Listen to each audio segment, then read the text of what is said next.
You have already discussed about innovation with the digital euro, but as you know, there is a debate about public and private cooperation. I say you have a special point of view of this issue. Could you develop this point? You have a micro before you. Yeah, thank you very much, and thanks for the opportunity for the. It's for Mr. Tipolon, the question. It's for me. It's just a question about the private, and after we.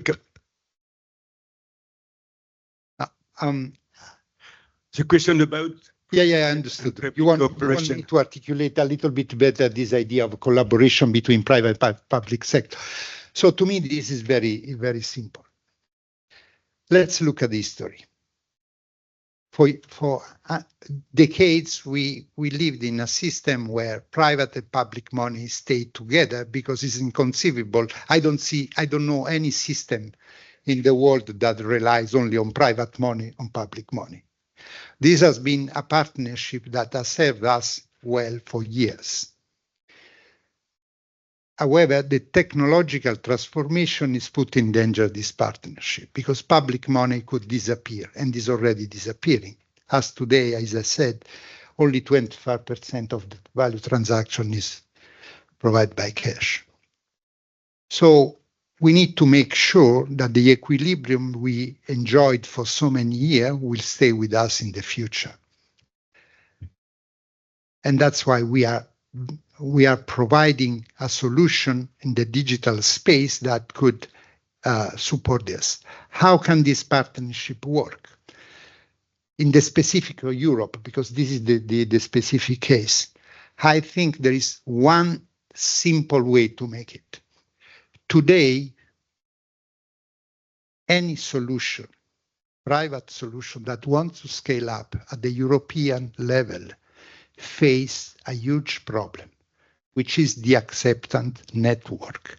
It's very costly to go merchant by merchant and convince them to join a specific scheme. This is why we don't have a European scheme. It's not because, our private sector were lazy or they didn't want to work. There are very strong financial reason why it's so difficult to escape, because no one has such a deep pocket to invest so much amount of money to construct a scheme. Now, why this problem will be solved by the digital euro, and why the digital euro then will allow market private solution to scale up at the European level? Because the acceptance network will be there by definition. Why? Because every merchant will know that being the digital euro a legal tender, they have to accept the digital euro.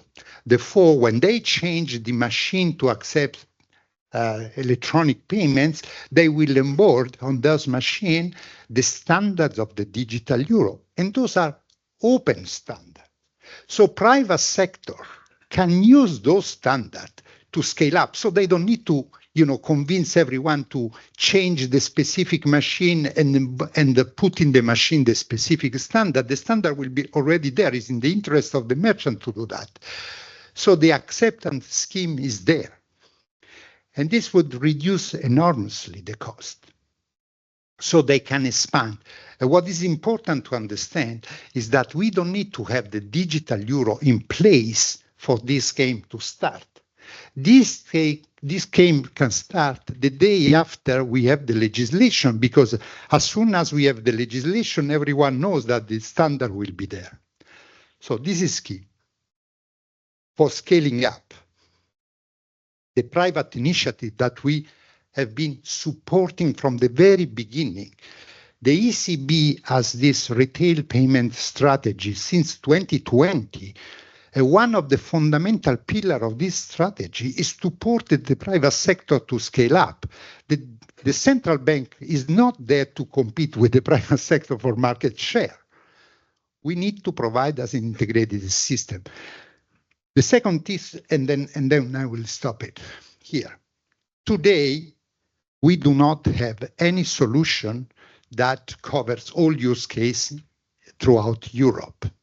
So any providers that wants to serve their client have to co-badge or do something with some international card scheme. This collaboration costs a lot.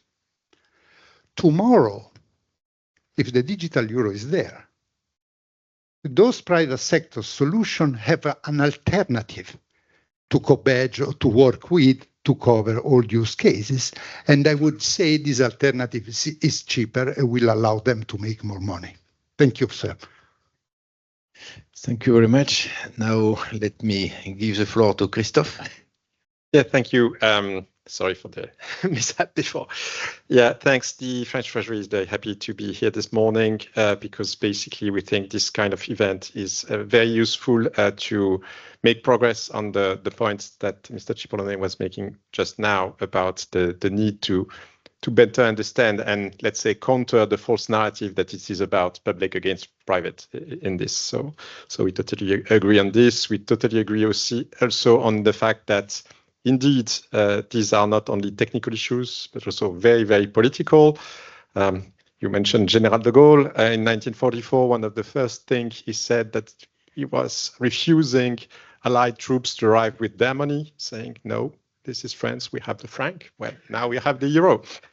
So yes, indeed, this is very important. And the question of sovereignty is, of course, linked to crucial part of the equation here for, let's say, traditional and historical reasons, but also for technological reasons. And this is, as I think some of you know, my ministry is named Ministry of Finance and Economy and Industrial and Digital Sovereignty. This is not about a gimmick. This is something we really believe in.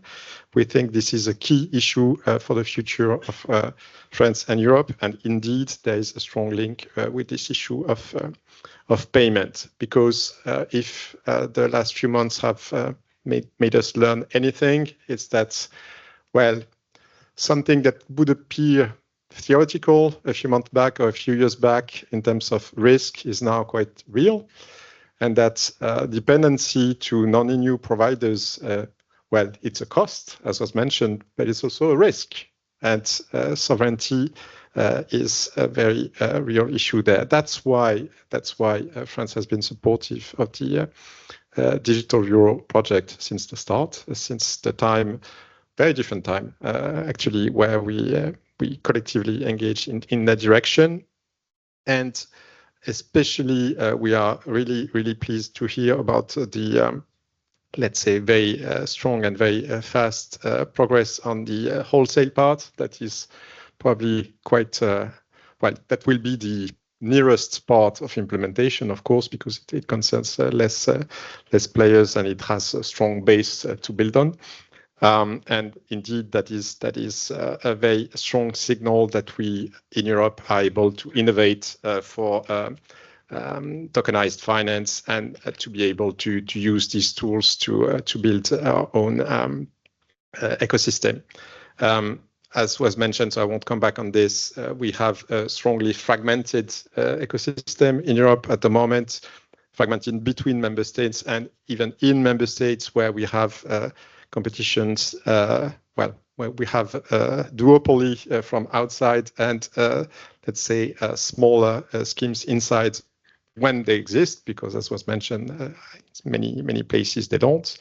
And that's where we, well, we have to consider the fact that it's political, it's technical, but it's also an industrial thing as well. This is about investment. This is about a lot of money that will be put on the table, not only by the Eurosystem. Of course, the Eurosystem will have to make a lot of investment to develop its own systems, but it's all about the industry putting the money where it needs to be. As was mentioned, it's not about lacking money. It's not about lacking people interested in developing solutions, but it's mostly about having the confidence in building a system that works and that is actually able to be sovereign and to deliver for clients, both corporate and retail. That doesn't mean at all, as I said, that we buy into the false narrative that is public against private. So private initiatives, we support them clearly, as it is very well known that there have been strong private announcements from Wero, from Bizum. These are very important initiatives. We think clearly that building on interoperability between these schemes and to have these private initiatives providing their own input is very important. And to be clear, we don't want them to believe that there won't be space for them afterwards. It's about articulating them with what we build together for the digital euro. So clearly, it's good that the Eurosystem continues to have this interaction with the industry to work and understand their content, but also use their ideas, as you said, to have their inputs from fintechs, but also from traditional players to understand what can be done. And this whole agenda will go beyond regulation. Of course, we will need to have a strong European regulation. And as the Eurogroup recently discussed, we will need to have a strong progress report from Polish presidency to Danish presidency, and then continue to make progress. The European Parliament has to take back they decided to take it from zero again, but they will have to make progress on that as well, and to provide this clear and strong mandate so that we can deliver soon and show that we are serious in trying to deliver on this. Thank you. Thank you very much. Thank you. François LEFEBVRE, many thanks for joining as well. So you are Deputy Director General at the French Banking Federation. Mr. Cipollone highlighted the need for sovereignty in the Eurozone, and Christophe BORIES from the Treasury also confirmed this need for European sovereignty. Please, could you also explain how could the private sector, in terms of partnership, for example, contribute to this European sovereignty? Sure. Thanks for the invitation. I thought I was about to speak in French, and now I realize I'm supposed to speak in English, and that's very disappointing for the audience because I usually do my jokes in French, and they fall flat. So, Mr. Cipollone, you won't be disappointed because they fall flat in French and they will fall flat in English. So, we all stand to benefit from this accident. So, this being said, yes. Thank you, Olivier, for the question, and I believe the private sector can. Is there a autonomy payment issue in Europe? Yes. To Christophe's point, is the European payment landscape fragmented in Europe? Yes. Is the digital euro the only solution? No. Okay, I told you it will fall flat, and it's working pretty well so far. So bear with me for a few more minutes. Now, what I'm trying to say is that we do not dispute the fact that there's a market failure here. The private sector is not providing in all countries in Europe for all use cases European sovereign payments. That's a fact. We don't dispute that. The reason why we're not providing this, and I mean not just French banks, all the private sector, is because it's a new demand. It's something new, and as Mr. Cipollone mentioned, it takes a lot of time, a lot of money, a lot of investment to provide the acceptance network. So there's no dispute that we have an issue here. There's a public good, let's say, something that is not provided by the private sector. Now, can it do it? Yes, I think it can. And I think it can do it with the support of the public authorities, of course, and the ECB. It can provide it in a very, and maybe a better way than the digital euro. And for 4 reasons. The first one is, and Mr. Cipollone mentioned it, if you look at the white zones, the places in the European Union when there is no private sector private sector European solutions.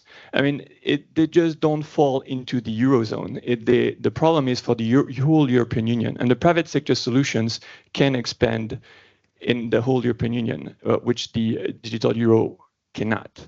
The second thing is it can, I think, do it in a cheaper way, because the infrastructure and the public standard, thanks to the ECB, is already available through the instant payment network, and we can provide account-to-account solutions that provide these solutions.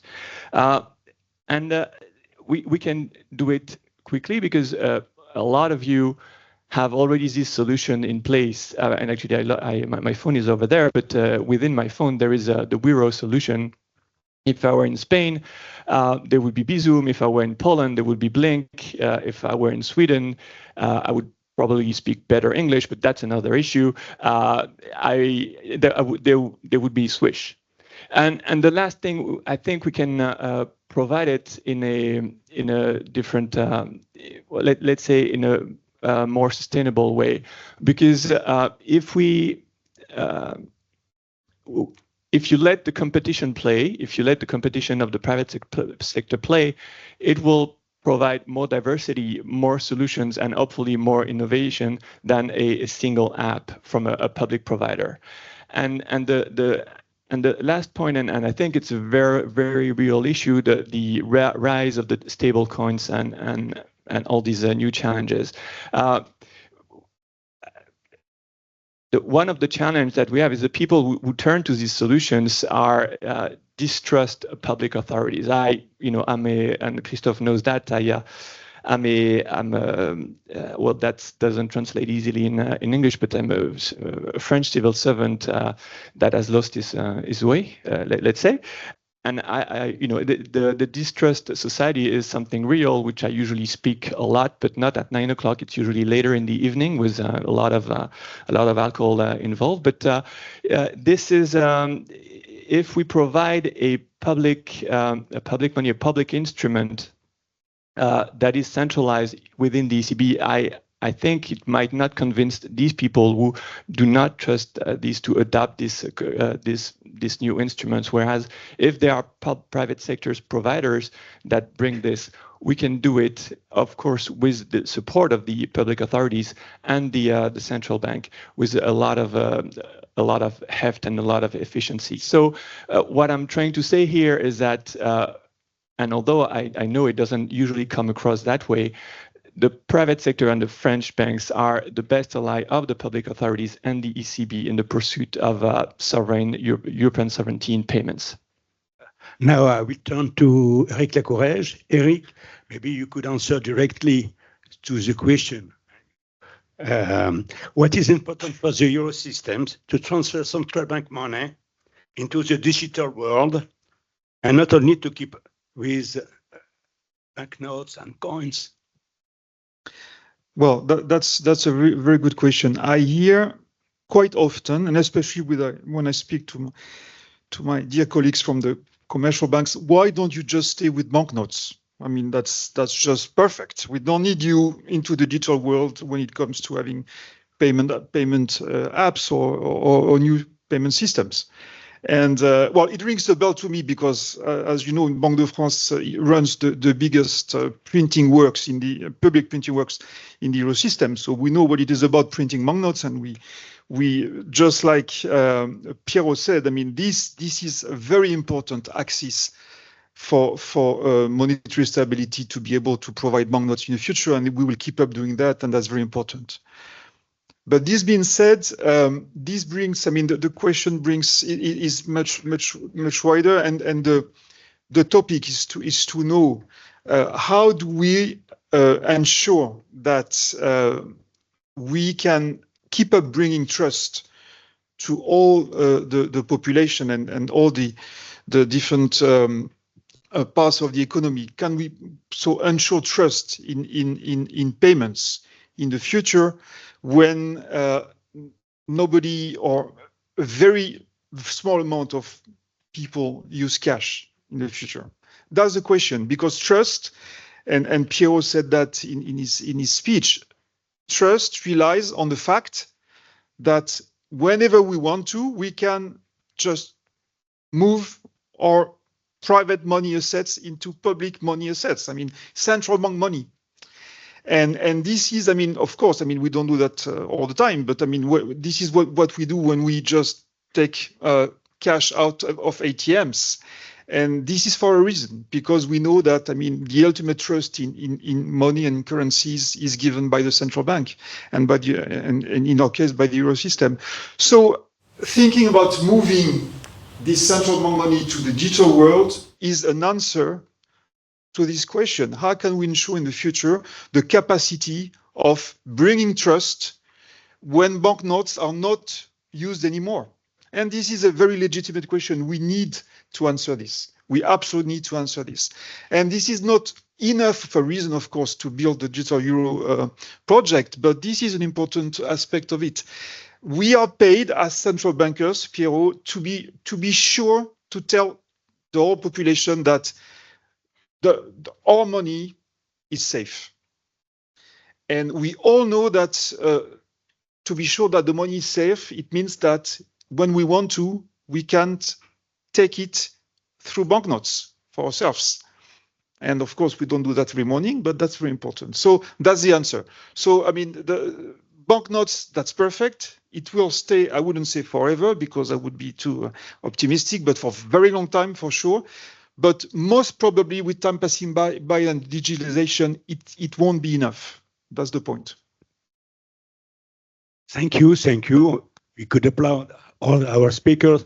And now you could ask question to our speakers if some people would like to have a first question. No? Okay. Yeah.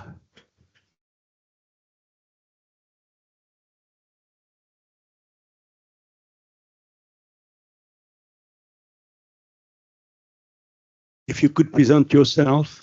Yes. Hello. So I'm Louis Tellier, journalist. So specialize on DLT, market infrastructure, and so on.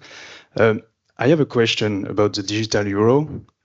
Why do you want not for now include the possibility to implement, for example, smart contract on blockchain in your API? Because now your API is just like a traditional system, I would say. It's not on a blockchain, not on a public blockchain. So why not to give this possibility for the private sector or for anyone who want to try your solution?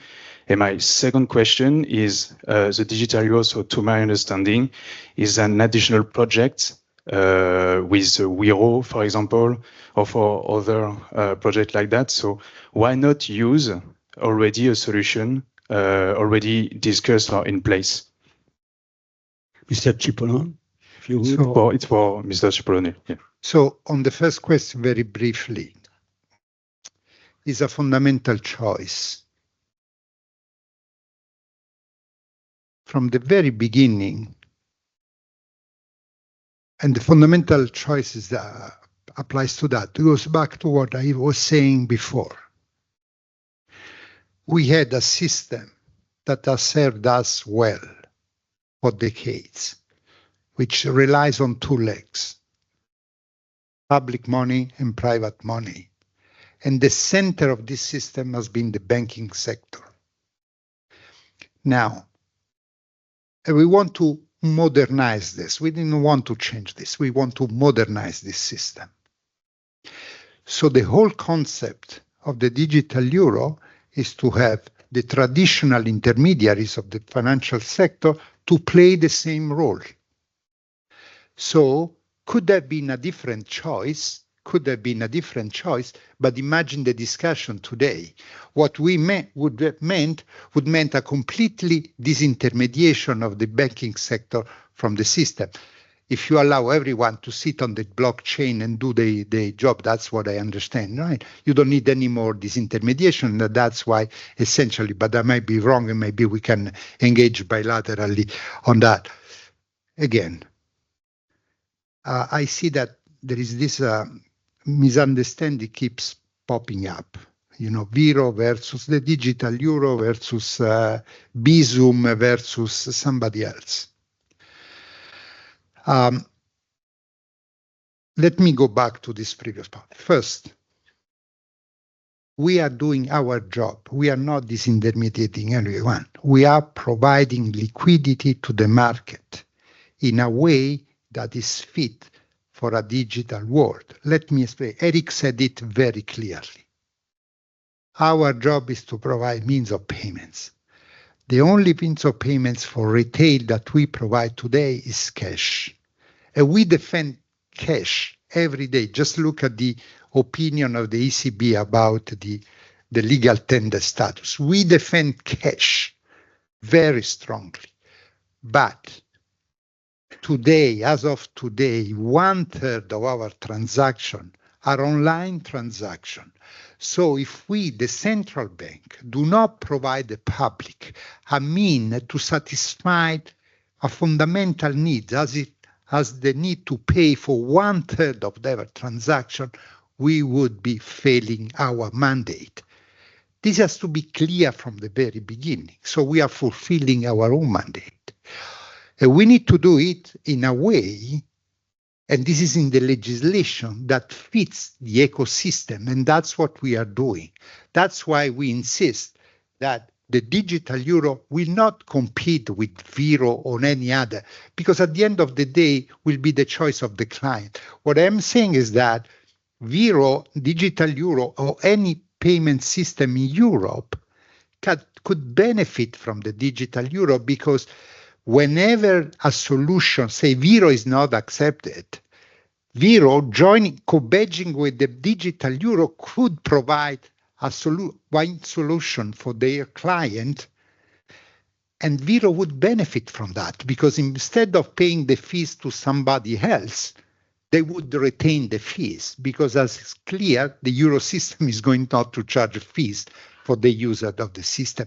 That's why, at the end of the day, the collaboration between private, and I will say that to my last breath, the collaboration between private sector is essential.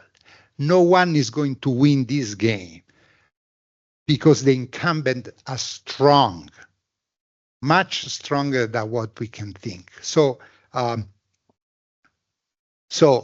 we are by entering the digital euro, we are fulfilling our mandate. By doing that, we will favor a solution to a long-standing problem, which is the fragmentation of the European market, the poor condition of the European market, and finally, making strong our competitor. Our dream is to see big, strong European companies in the payment sector that will be able to compete across the world. That's our dream. Many thanks, Mr. Cipollone. Do other panelists would like to also respond to this first question, please? Oh, no? So we move to the second one. Thank you. Stéphane Mouy, HM Consulting. I have another question for Mr. Cipollone. On the retail side, you did mention the possibility or the need to have offline connectivity for the digital year. I'm wondering how realistic is this? Because I'm sure you know, the Bank of England has just released a report on highlighting the challenges of offline interactions for digital pound. And we are, you need to have, there are a lot of it shows that there are a lot of trade-offs to be made between user experience and high security. Currently, 0% of the smartphones are eligible to store what would be digital euros that could be traded offline. I mean, how realistic do you see this, and where are those offline digital euros going to be stored? So this is very technical. In terms of being optimistic, we are realistic. Let me put in this way. We are working every day. Oh, can I go ahead and straight on to one? Sorry. So we are engaged with the providers, and we are working to solve the problem, the technical problem you were referring at. obviously, this is not easy because we are path breaking on this, definitely. But we are the interaction we have with the providers make us to think that this is possible. So far, it's challenging, but it's possible. So we are not giving up. We are insisting on that. In terms of where the money will be stored, this is very technical, but for what I understand, will be stored in the physical device in itself. So you don't need to have any connection. So physically, it's a near field communication which would transfer the money between the device. But you're right. I mean, it's challenging. But how many? Let me put in this way. We have been used to onboard in challenging projects at the ECB. I remember when we started with several RTGS. It seemed to be impossible to connect. And today we have T2, which is a wonderful solution. Same story when we engaged with the fast payment system. We delivered a platform in 11 months, and it's cutting edge solution. So we are confident, and we are sure that we will. I mean, we test our confidence every day, but so far we didn't have any heavy reason to doubt on the possibility to succeed on that. We have a question from Stephanie Cabossioras. Thank you. Stephanie Cabossioras. I'm Secretary General of Société Générale Forge. I have a question about your position on stablecoins. You mentioned previously stablecoins as a threat because most of them are denominated in USD. And you mentioned also the monetary architecture and its evolution in the blockchain area. Shouldn't we think to a new model at the blockchain era where we will have, wholesale CBDC as it is currently with the public money and stablecoin becoming the new model of private commercial bank money? And how is it possible to imagine that stablecoin and euro stablecoin could develop and be also an opportunity for the EU? No, you're right. I mean, there are two dimensions to your question. One dimension is to the worry we have about non-euro denominated stablecoins. And the reason why is pretty obvious, because we don't want for currency substitution, right? We want to rely on our own money. So we are not concerned on stablecoins per se. We are concerned if some stable coins would substitute European solution. This is because, again, we would lose the sovereignty also in the wholesale space. So this is the first question. On the second question, we are just, let me put in this way. The discussion about private public money in the market infrastructure has been solved 25 years ago, right, with the PMFIs. And you can have different solutions, a combination of solutions. What I was trying to say as of today is that it appears to us, also from the market feedback that we have, that the DLT space will not develop if people do not have the possibility to settle in central bank money. We are not obliging anyone, but the possibility to settle transaction with a risk-free asset is deemed to be essential for the market to develop. So our belief and the belief of the Eurosystem is that we should not prevent any development from the private sector to experiment, to invent, and in fact, we are really front runner on that. So we are not preventing, we are offering an opportunity. So other people want to use European stable coins, we are fine. They know that they are taking certain risk, which is a credit risk, liquidity risk associated, but those are very well-known issues. But again, we think there are possible other important use case for stable coins European denominated, and we were happy to engage with this discussion. On a personal note, this is not an ECB position, but on a personal note, I am a bit disappointed by the fact that, once again, we had the legislation in place before everybody else, and yet, once again, we are behind the corner compared to our American friends, also on stable coins. So we should ask this fundamental question: why we are always behind the curve? Sorry, I should have ventured into this. But Christophe, would you like to add something? Sure. I'll take your last point, Mr. Cipollone. Indeed, we had legislation, and maybe we don't have enough direct innovation and delivery on this. But we had interesting debate recently in Financial Services Committee in Brussels on that. The point of view that France took on this was to indeed try to use the new legislations we have, of course, MiCA and the whole apparatus that we created around that, to see if we could deliver on this and to offer the opportunity of people coming in. Maybe there has not been enough of them, but we are still inciting people to come in. Of course, we are very vigilant with our friends from ACPR that everything is controlled and everything is above board, and that we have good control what's happening. But even non-EU providers coming in and settling some innovations here is fine, if only to test our own legislation and to see how it works. Thanks. Thank you, sir. The last question, we have two questions. So if you could to make together the question. First one here. I don't know.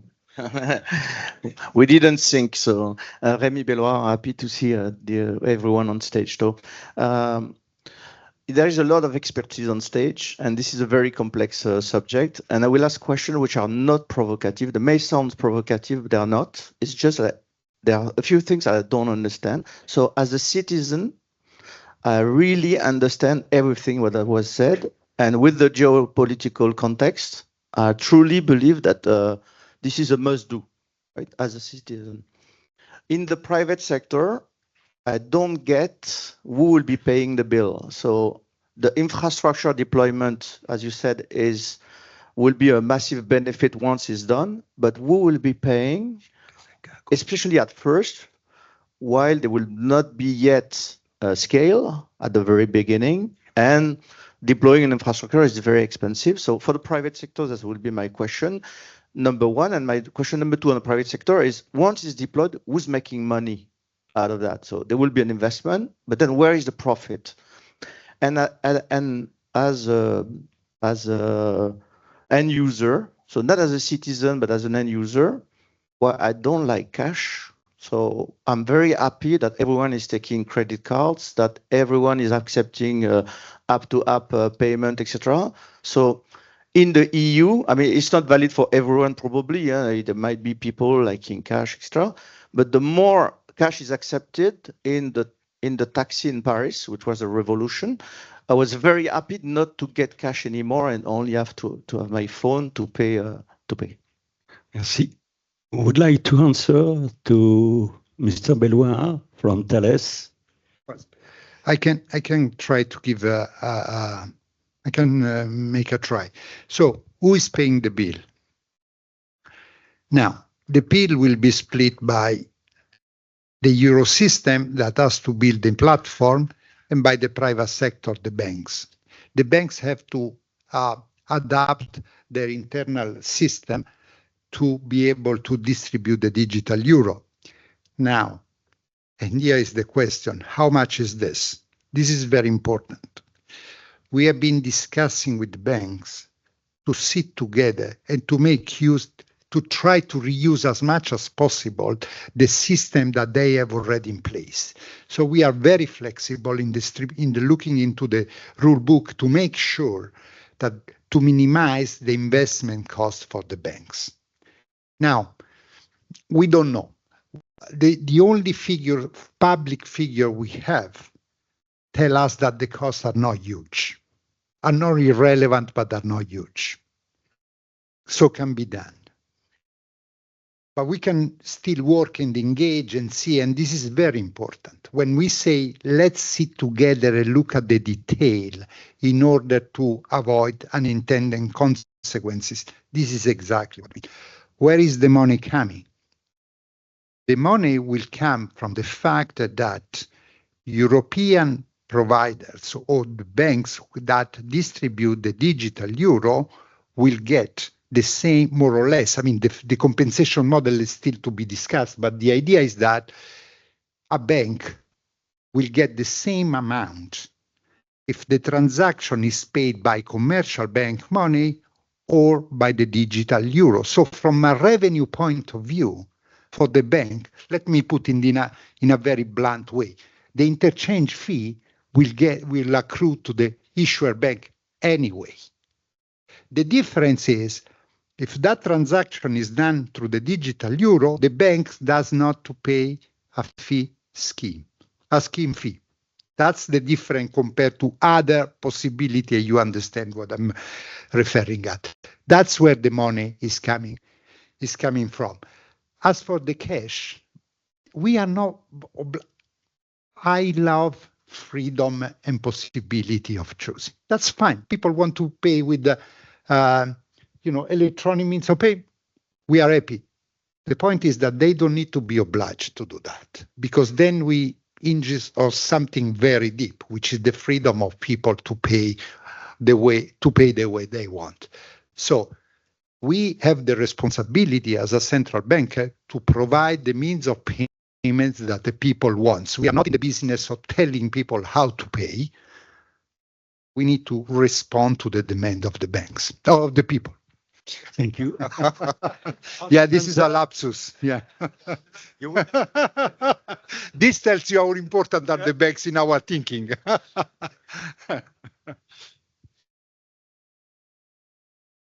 Yeah, no, I thought the last comment of Mr. Cipollone was spot on. No, I mean, just kidding. And to answer the question, I mean, indeed, this is work that is going on very closely with the central bank. We are all French banks are participating to a lot of workshops to define the business model, to work on the rule book, and we are conducting an analysis across Europe on the cost of this. I mean, this study has not been finalized, but I'm sure it will be part of the conversation at a later stage. And yeah, we should stay tuned on this. Thank you. We will take 5 minutes more. 2 questions. One short. Yeah, one short question. Thank you very much. Thank you very much for this distinguished keynote and speech. I am Michel Kazaka, leading the crypto payments work group at France Payments Forum. So my question will be a little bit provocative, but let me start by saying that we completely support in our position papers the central bank digital currency, wholesale, and retail. So there's no contradiction in that. My opinion is the following. My concern is the following. We are completely happy with the Banque de France initiative and currently almost adopted by the central bank ECB to use a core solution based on blockchain, DLT to be precise, for the wholesale CBDC. Why don't the ECB use this as a framework, as a layer 1 solution before issuing a retail CBDC? Because my concern is the following. I think that we are solving maybe for the wrong problem. We are okay on the diagnostic, but currently the cash will not be the digital cash. Your digital cash will not be a replacement for the cash, will not be equivalent to the cash.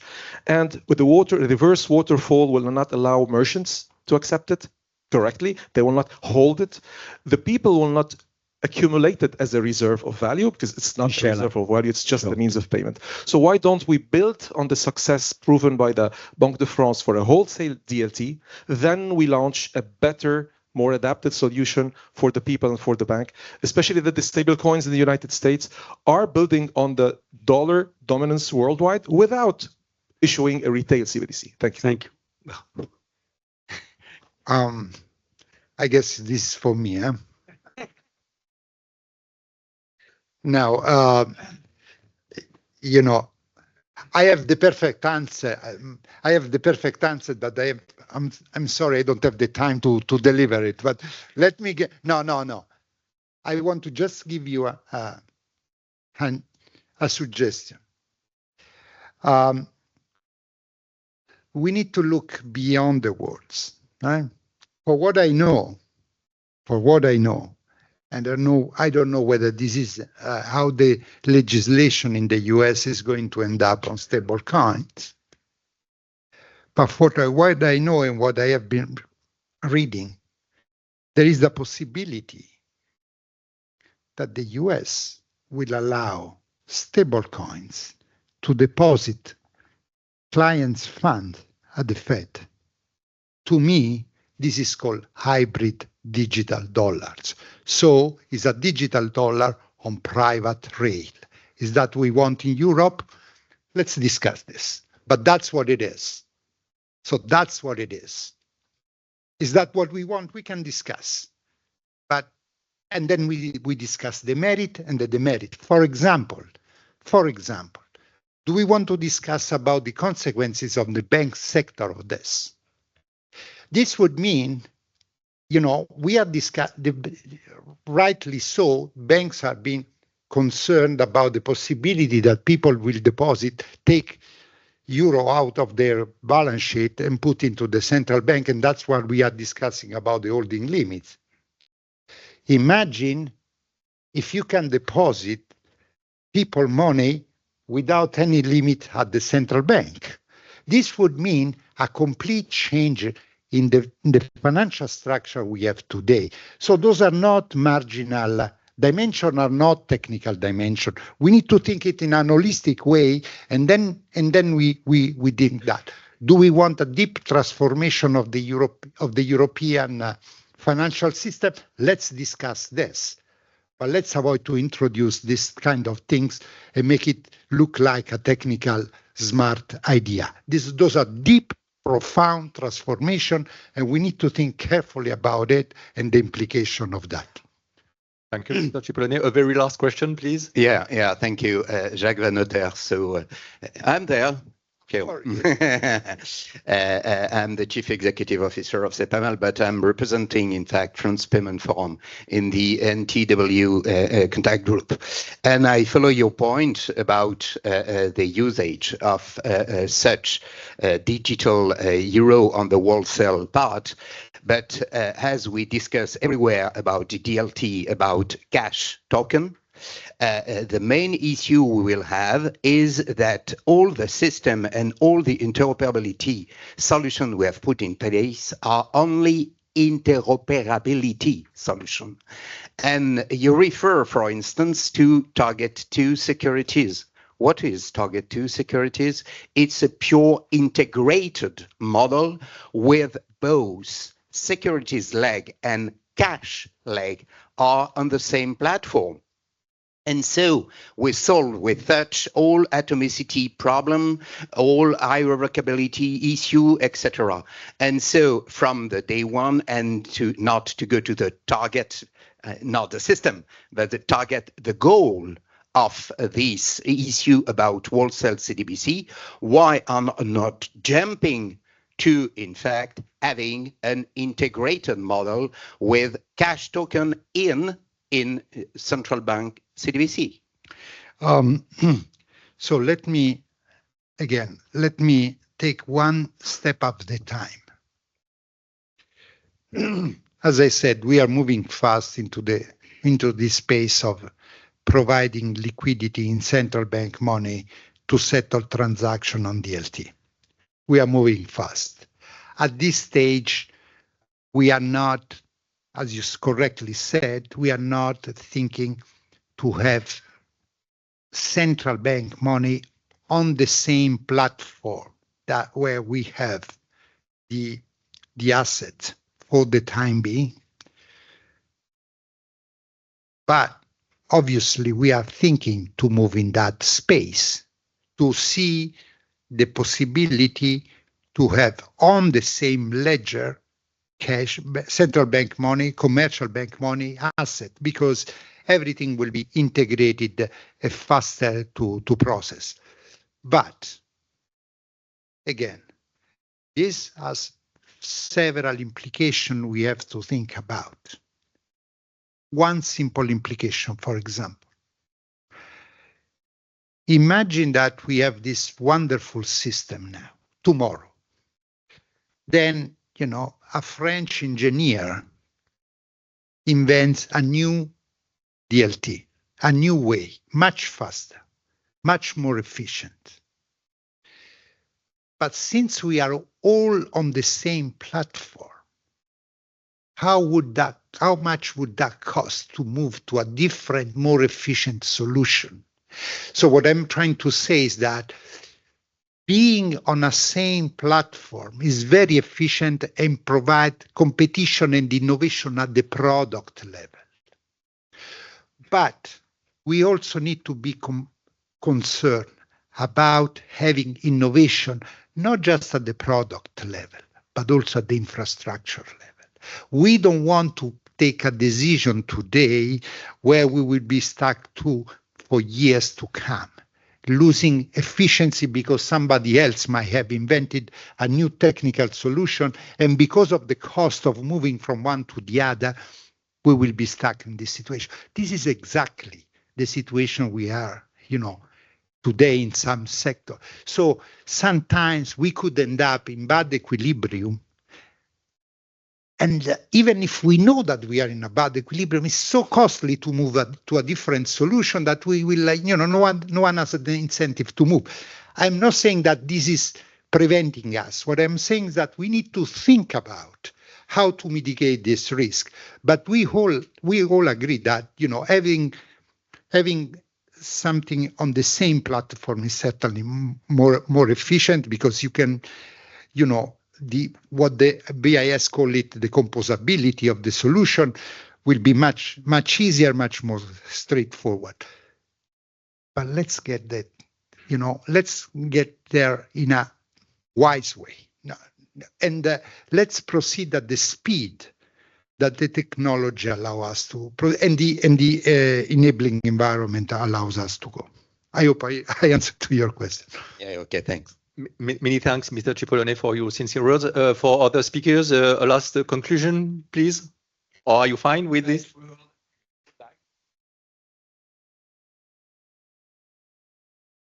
Well, I don't know if I can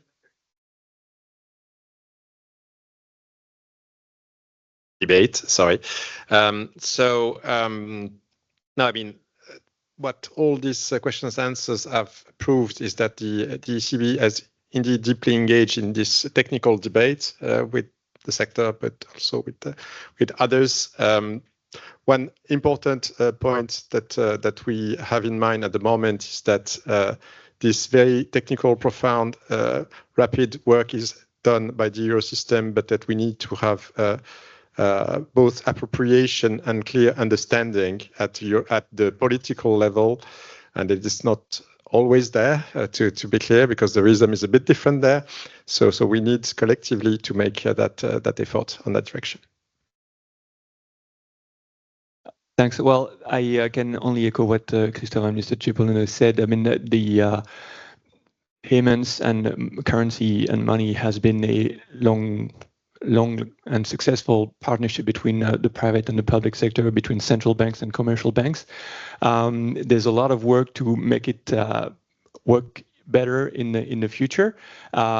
Hopefully preserving the added value of both, and obviously there's a discussion going on. I mean, we don't see eye to eye on where the line is between the infrastructure, the front end, the back end, but we are working on this together very closely, and we hope we can find a fruitful solution on the wholesale.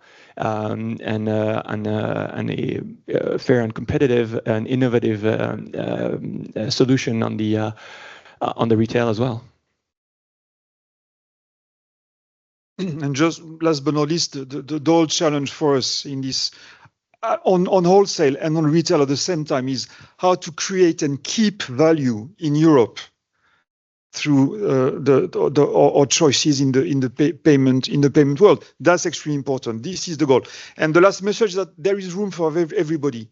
I mean, the digital euro won't, exclude all the other means of payments, of course not, including the non-domestic. So there is room for everybody, but we need to keep a strength in the domestic payment systems, and that's the goal. Thank you. So many thanks, all speakers, especially Mr. Cipollone. And now we have a short break. Thank you. A big applause for all of you. Thank you.